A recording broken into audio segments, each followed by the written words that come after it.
saw men between her and Alexander. We shall now have the privilege of watching Mighty Caesar. Daughter of Isis. And if there be... Film Cleopatra yang diproduksi tahun 1963 yang dibintangi oleh Elizabeth Taylor. 20th Century Fox yang memproduksi film ini hampir dibuat bangkrut karena menelan biaya produksi dan pemasaran sekitar $44 juta.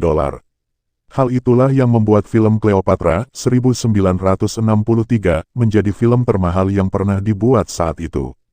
Kehebohan film Cleopatra 1963 ini juga didapat dari skandal perselingkuhan yang melibatkan dua pemeran utamanya. Antara Elizabeth Taylor dengan lawan mainnya Richard Burton. Elizabeth pernah menyebut dari 7 mantan suaminya hanya Richard sebagai cinta abadi dalam hidupnya bahkan saat mereka telah berpisah. Beberapa saat sebelum meninggal, Richard masih menyempatkan menuliskan surat cinta terakhirnya untuk Elizabeth yang memohon diberikan kesempatan dalam memperbaiki hubungan mereka. Setelah meninggal 26 tahun kemudian tanggal 23 Maret tahun 2011 Elizabeth Taylor menyusulnya di usia 79 tahun dengan membawa serta surat cinta dari Richard Burton di dalam peti matinya. Baiklah kita kembali ke film. Film ini diadaptasi dari novel karya Carlo Maria Franzero berjudul The Life and Times of Cleopatra pada 1957, mengisahkan tentang Cleopatra sebagai ratu muda Mesir yang berjuang melawan ambisi kekaisaran Roma.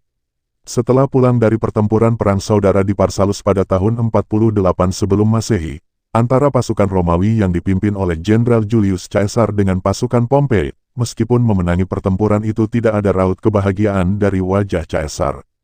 Kemudian Caesar didatangi Flavius seorang pelayan yang bisu memberitahu kedatangan Canidius yang menginformasikan Pompei telah melarikan diri ke Mesir. Apa yang terjadi di Roma sama juga seperti di Mesir terjadi perebutan kekuasaan antara Raja Ptolemes dengan saudaranya Cleopatra. Kedatangan Caesar pun disambut oleh Raja Ptolemes memberitahukan dengan berbohong bahwa Cleopatra sudah mati karena dia berusaha membunuhnya saat Caesar menanyakan di mana saudara perempuannya itu. Karena pada saat itu Mesir di bawah kekuasaan Romawi. Caesar pun dihadiahi oleh Ptolemes kepala Pompei yang melarikan diri ke Mesir. Julius Caesar mendapat laporan ada seseorang penjual permadani yang ingin menghadapnya karena ia mau memberikan hadiah dari Cleopatra. Setelah dibuka gulungan permadani itu ternyata berisikan Cleopatra. Di hadapan Julius Caesar, Cleopatra ingin segera diangkat jadi ratu, sedangkan misinya ke Mesir salah satunya mendamaikan pertengkaran perebutan kekuasaan antara Cleopatra dan saudaranya Ptolemes. Malam itu dengan sengaja Cleopatra mengintip kamar Caesar. Ia melihat jenderal itu mengalami kejang-kejang, dengan cepat Flavius pembantunya yang setia itu datang untuk menenangkan dirinya. Baru diketahui ternyata Caesar mengidap penyakit epilepsi.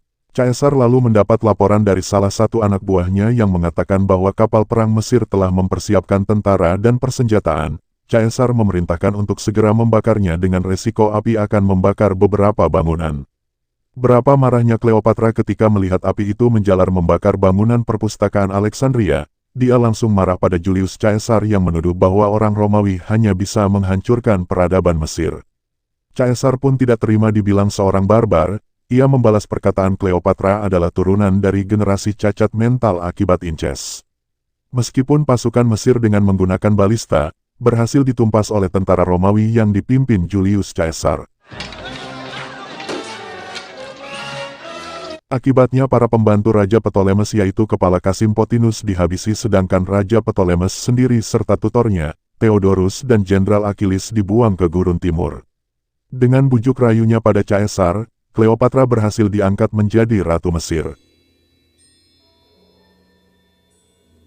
Ia mulai mengembangkan impiannya untuk menguasai dunia bersama Caesar, yang pada gilirannya ingin menjadi Raja Roma.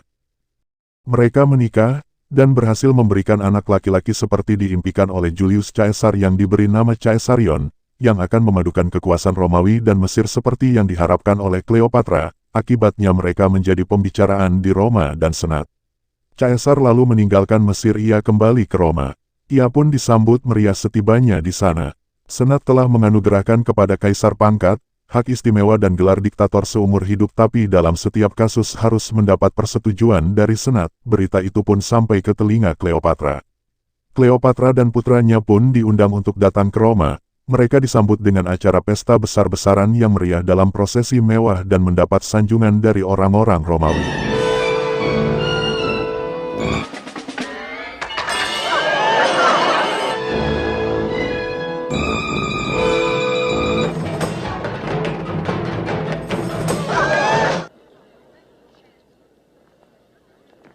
Senat semakin tidak puas di tengah desas-desus bahwa Caesar ingin diangkat menjadi raja, yang merupakan kutukan bagi orang Romawi.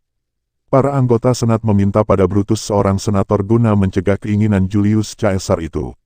Caesar lalu diundang ke Senat tanpa boleh dikawal oleh Mark Antony, lalu para senator yang dipimpin oleh Brutus membunuh Julius Caesar. Hal itu membuat Mark Antony tangan kanannya Caesar murka yang bertekad akan mencari Brutus pemimpin konspirasi pembunuhan itu, dan Cassius serta yang lainnya harus ditemukan dan dihukum mati. Cleopatra marah setelah Antony mengakui Octavianus anak angkat Caesar, bukan Caesarion anak sah sebagai ahli waris resminya. Dengan marah Cleopatra pergi kembali ke Mesir. Setelah lebih dari 2 tahun, kerjasama aliansi antara Octavianus, Mark Antony dan Lepidus berhasil menumpas pemberontakan yang memecah belah Republik.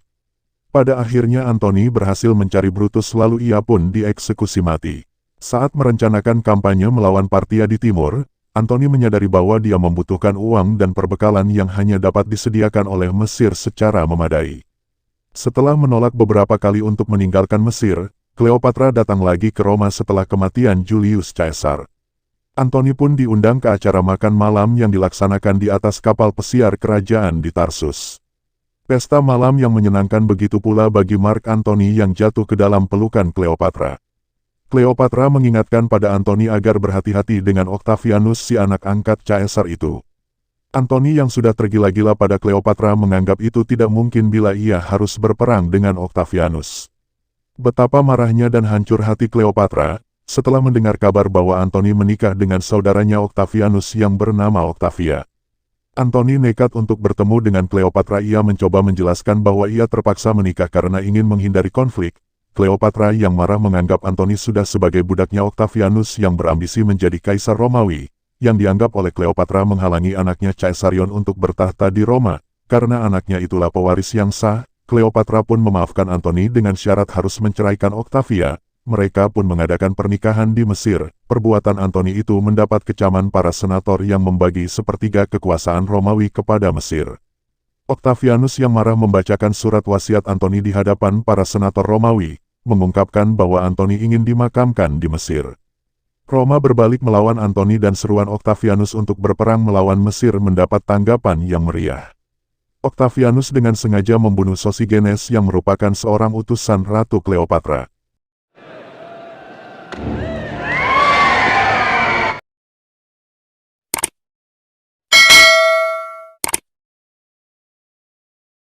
Perang sudah diputuskan, pada pertempuran laut di Actium pada tanggal 2 September tahun 31 sebelum Masehi, dengan siasat dan taktik tempur di mana armada Octavianus di bawah komando Agrippa, berhasil mengalahkan kapal-kapal perang armada Antony dan kerajaan Mesir.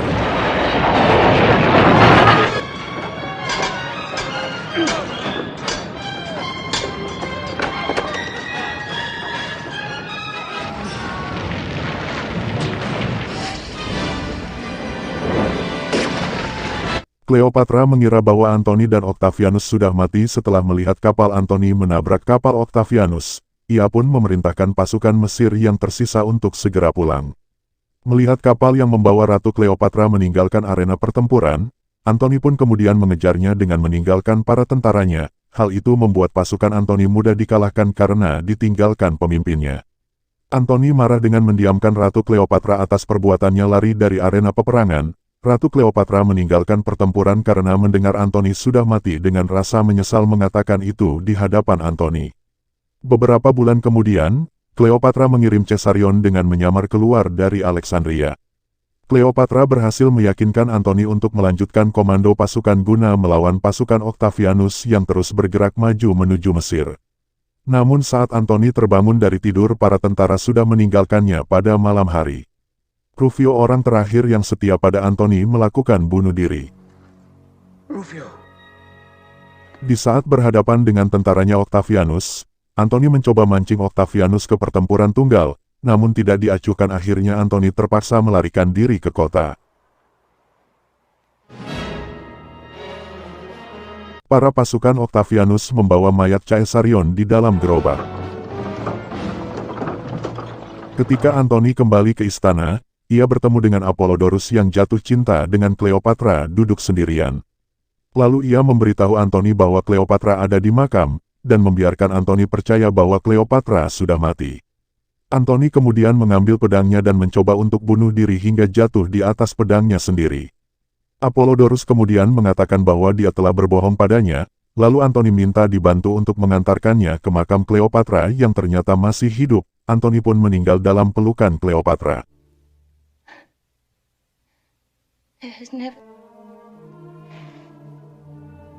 Octavianus dan pasukannya berbaris masuk ke kota Alexandria dengan mudah tanpa ada perlawanan dari tentara Mesir. Octavianus menemukan mayat Apollodorus, yang telah meracuni dirinya sendiri. Octavianus mendapat informasi bahwa Antony telah meninggal dan Cleopatra bersembunyi di sebuah bangunan yang diduga sebuah makam. Di sana dia berhasil menemui Cleopatra dengan menawarkan akan mengizinkan Cleopatra memerintah Mesir, sebagai provinsi Romawi jika dia mau menemaninya pulang ke Roma.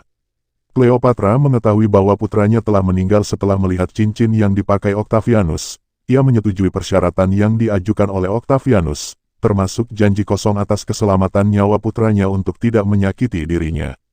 Setelah Octavianus pergi, dia memerintahkan pelayannya untuk membantunya bunuh diri. Ia ingin dipakaikan baju emas seperti yang dipakainya sewaktu menjumpai Caesar di Roma. Octavianus dan pengawalnya menemukan Cleopatra sudah terbujur kaku mati bunuh diri dengan berpakaian emas, bersama dengan para pelayannya.